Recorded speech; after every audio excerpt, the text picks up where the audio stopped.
Alex sat in his corner office, staring blankly at the city skyline. From the outside, it looked like he had everything a man could want: wealth, status, and success. His name was etched on the glass door of a top financial firm, and he had spent the last decade building his career, climbing the corporate ladder with determination and grit.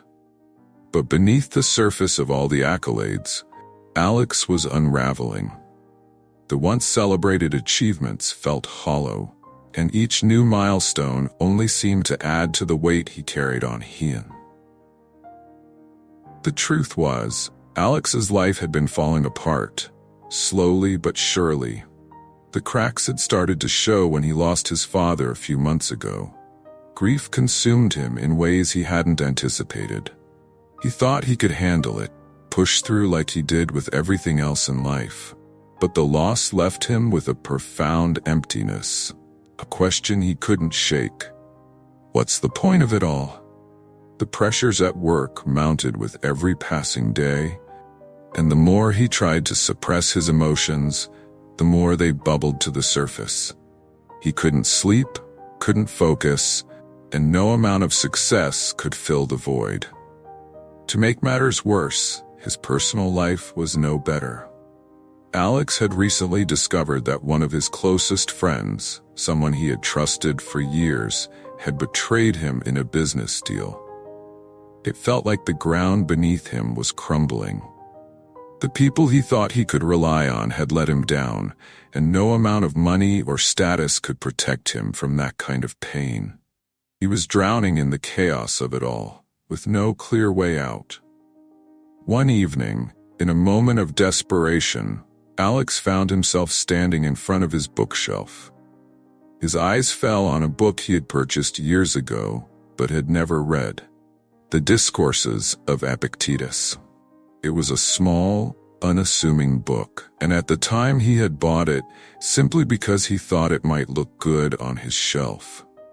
But now, something about the title spoke to him. He pulled it off the shelf and flipped through the pages, pausing on a passage that caught his eye. It's not what happens to you, but how you react to it that matters. The words hit him like a lightning bolt. For the first time in months, Alex felt something stir within him.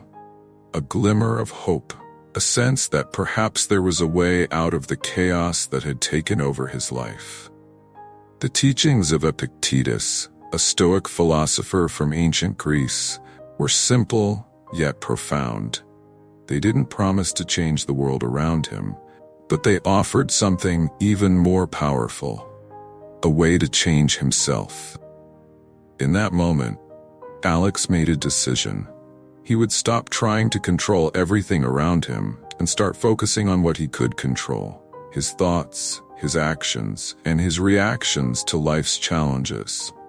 He would embark on a journey to apply the teachings of Epictetus to his own life, to see if these ancient principles could help him navigate the toughest moments he had ever faced. The first, habits and principles, the challenges faced, and emotional struggles. Principle 1. Focus on what you can control. The first lesson Alex took to heart from Epictetus was to focus only on what was within his control. Epictetus had taught that most of what happens in life is beyond our power to change. What others think of us, the outcomes of events, the actions of others. The only thing we truly have control over is our own thoughts and actions. At first, this idea seemed liberating to Alex. It gave him permission to stop worrying about things he had no influence over. But when he tried to apply it in real life, he realized how deeply ingrained his need for control truly was. The first major test came at work. A deal Alex had been working on for months was suddenly at risk of falling through due to a last-minute change from one of the clients. Alex's initial reaction was panic. His mind raced with all the potential fallout: lost revenue, angry clients, the impact on his reputation. His first instinct was to jump into action, to try to control every variable and fix the situation. But then he remembered Epictetus's words, "Focus on what you can control." He couldn't control the client's decision, but he could control how he responded. Alex took a deep breath and did something he had never done before in a situation like this. He let go. He called his team, calmly explained the situation, and focused on finding the best possible solution given the circumstances. He didn't fight to control the uncontrollable. Instead, he adapted. To his surprise, not only did the deal stay on track, but his calm, measured response earned him respect from his colleagues. It was a small victory, but it felt monumental to Alex. For the first time in a long time, he felt in control, not of the situation, but of himself. But not every test was so successful. There were days when Alex struggled to separate what was in his control from what wasn't. In his personal life, the line was especially blurry. He had always been the one to try to fix things, to be the rock that others could depend on. Now, as his relationships strained under the weight of his grief and stress, Alex found it almost impossible to let go. He wanted to fix the growing distance between himself and his friends, to control how they perceived him, to make everything right again. But deep down, he knew he couldn't. This was a harder lesson to learn. Principle 2. Accept adversity as part of life. The second principle Alex embraced was Epictetus's teaching that adversity is not something to be avoided, but something to be accepted as a natural part of life. Epictetus had taught that hardship is inevitable, and it is how we respond to those hardships that define us. This principle was particularly challenging for Alex, who had spent his entire life trying to avoid pain and discomfort. He had built his career on being in control, on avoiding failure at all costs. The idea of accepting adversity as not only inevitable but necessary felt foreign to him. The most difficult adversity Alex had faced recently was the loss of his father. The grief was still fresh, still raw, and no matter how hard he tried, he couldn't shake the overwhelming sadness that clung to him. At first, Alex resisted the idea of accepting his grief. He wanted to push it away, to distract himself with work and other responsibilities. But the more he tried to avoid it, the heavier it became. One evening, after another long day at the office, Alex sat alone in his apartment, staring at the framed photo of his father on the shelf. The sadness washed over him, and for the first time, he didn't try to fight it. He allowed himself to feel the weight of the loss, to acknowledge the pain without trying to suppress it. It was excruciating, but in that moment, he realized something. The grief wasn't something to be fixed or controlled. It was simply a part of life, a part of the human experience. This acceptance didn't make the pain go away, but it changed the way Alex carried it. He stopped seeing his grief as an obstacle to be overcome and started seeing it as a natural part of the journey he was on. It was a small shift in perspective, but it made all the difference. The weight of the grief didn't lessen, but Alex's ability to carry it grew stronger. Principle 3. Reframe your perspective on difficulties. After embracing the first two principles, Alex felt a slight shift within himself. He had started to accept that many things in life were outside of his control and had come to terms with the inevitability of adversity. However, the next challenge he faced was perhaps most difficult, changing the way he perceived the challenges life threw at him. Epictetus often emphasized that people are disturbed not by things, but by the views they take of them. It was a principle that sounded simple on the surface, but was much harder to practice in reality. At work, Alex was known for his ambition and drive. When things didn't go according to plan, he often took it personally. His first instinct was always to think of challenges as setbacks, evidence that he wasn't doing enough or wasn't capable enough. Every failure, no matter how minor, would send him into a spiral of self-doubt. Reframing his perspective on difficulties wasn't just about accepting that challenges would arise. It required him to see those challenges as opportunities rather than obstacles. The turning point came when a long-term client unexpectedly decided to pull out of a multi-million-dollar deal. It was a huge blow to Alex and his team. His initial reaction was, as always, frustration and disappointment. But before he let those feelings consume him, he remembered Epictetus's words. "It's not what happens to you, but how you respond to it that matters." He took a deep breath and forced himself to step back from the situation. Instead of seeing the client's departure as a personal failure, Alex asked himself what he could learn from it. How could this challenge make him better, stronger, more prepared for future negotiations? The loss of the deal, instead of being a crushing defeat, became an opportunity for Alex to reevaluate his approach to client relationships.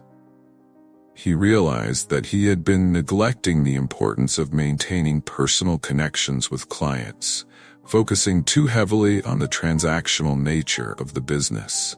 This realization sparked a change in the way he handled future deals, prioritizing relationships over short-term gains. This shift in perspective began to filter into other areas of his life. He started to see setbacks in his personal life, not as failures, but as chances to grow. The distance he had felt from his friends after the betrayal didn't feel as suffocating as it once had.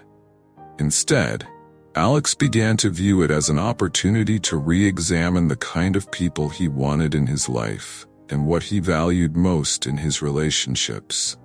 By changing the way he looked at difficulties, Alex found himself more resilient and less affected by the ups and downs of daily life. Principle 4. Practice self-discipline in thought and action. The next principle Alex took to heart was self-discipline. For years, he had prided himself on being disciplined in his work. He was known for his punctuality, his attention to detail, and his relentless work ethic. But as he dove deeper into Epictetus's teachings, he realized that true discipline wasn't just about external success. It was about mastering the mind. It was about being disciplined in how he thought, not just how he acted. Self-discipline in thought meant learning to control the automatic negative reactions that arose in stressful situations. For Alex, this was incredibly challenging. His mind had been trained for years to react to every problem with stress and anxiety, to immediately jump to worst-case scenarios. Shifting that mindset required constant vigilance. He started small, with daily practices that helped him build mental discipline. Every morning, he spent a few minutes in silence, reflecting on the day ahead and preparing his mind for whatever challenges might come his way. When difficult situations arose, whether it was a last-minute project at work or a personal conflict, he made a conscious effort to pause before reacting. Instead of allowing his mind to run wild with stress and worry, he practiced staying calm, focusing on what was within his control, and letting go of the rest. In his personal life, this new discipline helped him navigate the complex emotions he felt about his friend's betrayal. Instead of obsessing over what had happened and letting anger consume him, Alex worked on disciplining his thoughts. He reminded himself that his friend's actions were out of his control, and that dwelling on them only caused more pain. By focusing on what he could control, his own emotions and responses, Alex found a sense of peace he hadn't experienced before. Over time, this practice of self-discipline became second nature. He no longer reacted to every problem with panic or frustration. Instead, he approached each challenge with calm determination, focusing on what could be done rather than what couldn't. This mental clarity and discipline began to have a profound effect on both his personal and professional life. He felt more grounded, more in control of his emotions, and more capable of handling whatever life threw at him. Principle 5. Embrace impermanence and focus on the present. The final principle that Alex embraced was perhaps the most transformative. Learning to accept the impermanence of life and focusing on the present moment. For years, Alex had been obsessed with the future. He was always thinking about the next deal, the next promotion, the next milestone. But this constant focus on what was to come had robbed him of the ability to appreciate the present. Epictetus taught that nothing in life is permanent, that everything, from material wealth to relationships, is fleeting. At first, this idea terrified Alex. He had built his life on the pursuit of success and the accumulation of achievements. The thought that all of it could disappear in an instant was unsettling. But the more he reflected on this principle, the more he realized that accepting impermanence wasn't about giving up. It was about freeing himself from the fear of loss and learning to find contentment in the present. One day, as Alex sat at his desk, he received news that one of his key accounts had been lost to a competitor. In the past, this would have sent him into a tailspin of stress and anxiety. But instead of worrying about the long-term consequences, Alex took a different approach. He acknowledged the loss, but he didn't let it consume him. He focused on what he could do in that moment, supporting his team, analyzing the situation, and preparing for the next opportunity. By staying present and letting go of his fear of future losses, Alex found a sense of peace that had long eluded him. In his personal life, this principle helped Alex let go of the past. He stopped dwelling on the mistakes he had made in his relationships and the things he wished he had done differently. Instead, he focused on the present, on nurturing the relationships that mattered most to him, on being fully present with his friends and family, and on appreciating the simple moments of connection and joy. This newfound focus on the present transformed Alex's life. He no longer lived in constant anticipation of the future or regret over the past. He found peace in the here and now, embracing the impermanence of life as a source of freedom rather than fear. By the end of his journey, Alex had undergone a profound transformation. The teachings of Epictetus had not changed the world around him. His work was still demanding, his relationships still complex, and challenges still arose. But what had changed was Alex's approach to those challenges. He no longer saw life as a series of obstacles to be overcome, but as a journey to be navigated with wisdom, discipline, and grace. Through focusing on what he could control, accepting adversity as a natural part of life, reframing his perspective on difficulties, practicing self-discipline in both thought and action, and embracing the impermanence of life, Alex had found a new sense of peace. He had learned that true strength came not from controlling the world around him, but from mastering his own mind. Looking back, Alex realized that the changes he had made, while subtle at first, had accumulated into a profound shift in his outlook on life. He was more resilient, more centered, and less affected by the ups and downs of daily life. The emotional storms that had once threatened to overwhelm him now felt manageable, and even in the face of loss and betrayal, he had found a way to remain grounded. The greatest lesson Alex had learned was that happiness and peace were not found in the external world, but within himself. By applying the teachings of Epictetus, He had discovered that no matter what life threw at him, he had the power to control his response, and that was where true freedom lay. Call to action. As Alex reflected on his journey, he felt a deep sense of gratitude for the wisdom he had gained. He realized that while his story was unique, the lessons he had learned were universal. Life is unpredictable, and adversity is inevitable, but by applying the principles of Stoicism, anyone can find the strength to navigate life's toughest moments. To the reader, Alex offers this message: take control of your mind, focus on what you can control, and let go of the rest. Accept that hardship is a part of life, but it doesn't define you. How you respond to it does.